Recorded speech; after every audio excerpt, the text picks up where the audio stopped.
Hello guys, it's Maczkom again, and welcome back to another video on my YouTube channel. Today we have my Gameweek 17 team selection.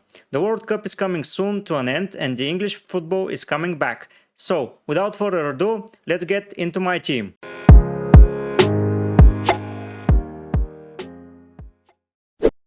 Quickly, before going through my Gameweek 17 draft, I want to show you how I did before the break in Gameweek 16. As you can see, I've got 60 points, which led me to a rank around 100k, which was a green arrow, and just before the break I got a green arrow. I was very delighted with the performance. It's a good way to attack the top 10k, which is my goal for this season. In goal, I had Alisson, who made terrific saves, but he conceded a goal, so only 3 points from him. Trippier, Mr. Consistent, returned again. What can you do? If not, put him. I just need to captain him. He returns every game. Gabriel got a yellow card, but got a clean sheet, so 5 points from him. Pretty okay. Trent, on the other hand, here he was my transfer. I lost the 50-50. I just should have gone in for Robertson, who did amazingly, but what can you do? In midfield, I had a couple of good players like Foden. Foden scored the goal and 9 points from him. Martinelli, clean sheet, assist, pretty good. Rashford, after he scored in the previous game week, here he just wasn't on form and got only 2 points because he lost the clean sheet as well. And the most disappointing guy here was Zaha. Once again, Zaha. While I have him and I own him, he doesn't return. When I don't own him, he returns. Here, he missed the penalty, so overall 0 points. Thank God it's not a minus. In attack, what can I say? I just missed with my captain. Haaland got for only 1 minute and he returned 2 points overall. On the other hand, Darwin and Kane just banked. Darwin with 13 points, Kane with 11. 3 goals and 1 assist between them. Amazing stuff. On my bench, as you can see, Ward again returned a lot of points, 11. I missed so much points with him when I got Pope and now with Alisson, but it was never a choice for me to go for Ward over Alisson, let's be real. The other 3 guys, nothing major, so yeah, they could have played instead of Zaha, but if Zaha hadn't missed the penalty, he would have returned a lot of points. So yeah, overall, a pretty good performance from my team. Now, let's jump into Gameweek 17's draft. So, going into Gameweek 17, we have unlimited transfers. That means that I can restructure my team in any way, shape and form I want. In defense, I didn't make a lot of changes to the starting players. I only changed 2 guys. The goalkeeper is Kepa. Kepa has an amazing fixture against Bournemouth, and if he is fit, he will be starting, and then the next game week is an easy fixture as well, and then we have a double game week for him, which is 3 easy games in 4, and the other game is hard. It's against City, but it's 4 games in 3 game weeks, and 3 of them are easy, so it's a no-brainer for me if he's fit. If not, I may go to a Leicester goalkeeper or maybe to a Brentford goalkeeper. I'm not sure yet. The goalkeeper position seems to elude me every time, but for now it's Kepa. Trippier and Gabriel keep their places. They're amazing. They return points. They're attacking players. Their teams play well. They're on a high line. Everything is amazing for them. Dalot is another player that it's a new for the team. Here he can join the attack as well. Manchester United have amazing fixtures as well. He's in strong position in Ten Hag's system and Ten Hag's team, so he's a pretty good option. He's cheap, he's good. He scored a couple of goals in Portuguese friendlies. He played well in the World Cup. So yeah, overall a very good and strong defense for the next 3 to 4 game weeks. And if it's nothing too major, maybe for even 7 or 8. Going into the midfield, we have a lot of changes. The only guy that keeps his place is Martinelli. Martinelli is one of the most consistent guys this season, and I have a lot of value in him, so I don't see any way to transfer him out and then want to return him after a couple of difficult fixtures. No way. I'm keeping him, and now with Zinchenko back, he will take a more inside role and he can join the box more often. That's a reason he can score more goals. So it's a no-brainer to keep him.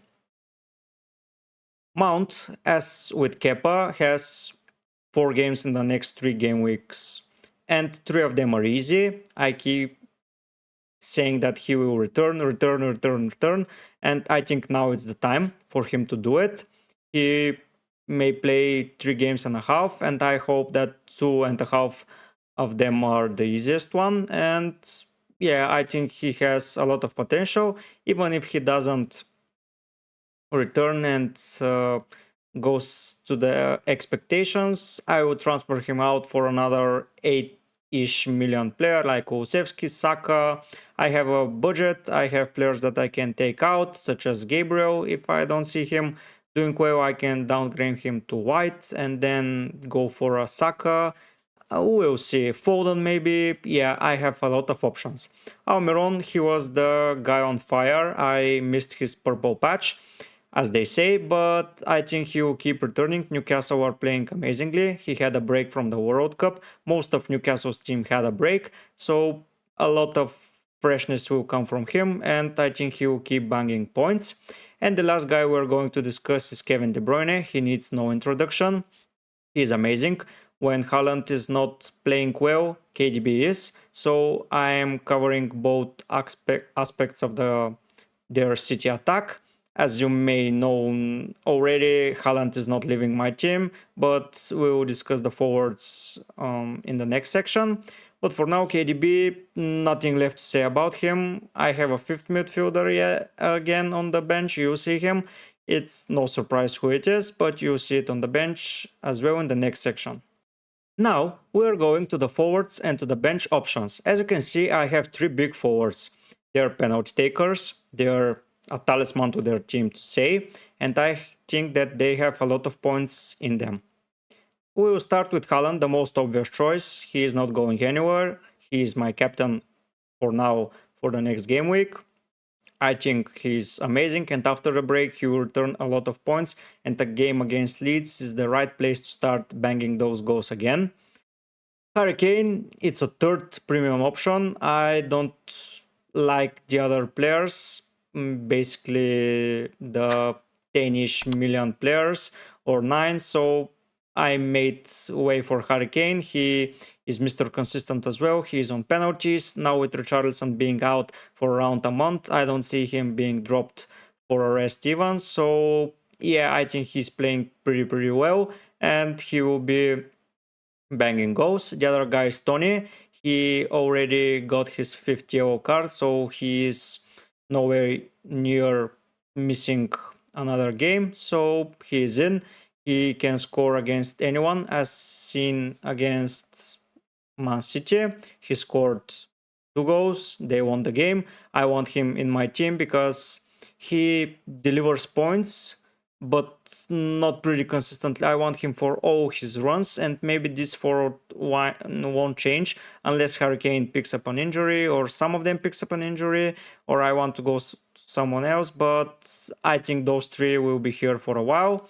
On the bench, as seen, I have Ward once again. He's pretty good.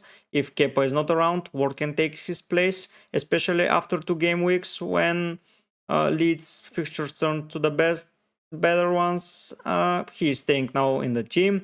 I have Fabian Schär in my team as well. I enjoy how Newcastle are defending. They're pretty good, and I need one more option from them to cover the bases. If someone from my team is out, I can have one defender from them more. I'm not pretty sure if it's going to be Schär or Burn or someone else. I will see before the deadline. Maybe to keep some money in the bank for a quick transition to other guys, but yeah, they can also be rotated for a Man City defender being Kyle Walker, or a Chelsea one being Cucurella. A lot of options here, so yeah, this guy is pretty rotatable, and he's my 4th bench option. The next 4th defense option, sorry. The next guy on the bench is Andreas. No surprise here. Nailed a lot of set pieces when Willian is not on the pitch for Fulham. his score goes outside the box. I cannot seem to guess when he will return points, but he's pretty consistent and I don't see going for any other cheap midfielder. And the last guy is going to be Patterson. He's a pretty new guy in Everton's defense. He's playing a right wing back position. So a pretty good option for my fifth and final defender and my third option on the bench. Now we are going to discuss some thoughts that I have for the fixtures and for the players that I'm missing. The big miss in my squad is a Liverpool player. I cannot seem to put anyone there. The two guys that I want are Mohamed Salah and Darwin Núñez, but Salah is playing a different position every time. Against the big oppositions he's playing well, but against the smaller ones like Southampton he did nothing. Darwin Núñez is a forward, but he's hit and miss as well. He may sometimes play on the wing when Firmino is playing, sometimes play in a dual strikership partner with Salah. It's a mess there, so I want to start with the nailed players for now, and I will try to fit maybe someone in. De Bruyne may go for Salah, Kane may go for Núñez. I will see how the team will do, but for now no Liverpool player and no double game weeks coming on their way, and that's a big miss for them. Like City have 2 double game weeks, so De Bruyne and Haaland are a must.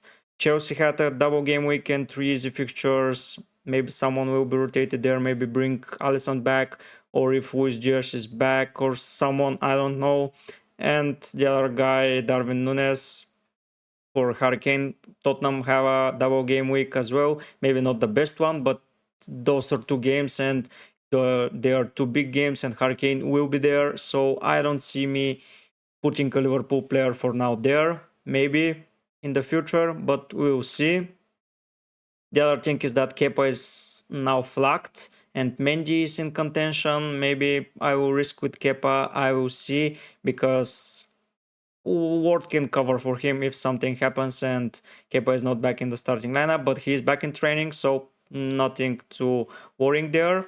As mentioned before, Gabriel and Schär are 2 players that can be easily downgraded to White and Burn, to say so, to generate more money and have for someone to say like Mount to Saka or Sar or Burn to Walker or someone for Reece James. I will see, because a lot of things can happen quickly in the Christmas festivals and a lot of rotations are there. Maybe Dalot is not up to par, maybe he doesn't play as often.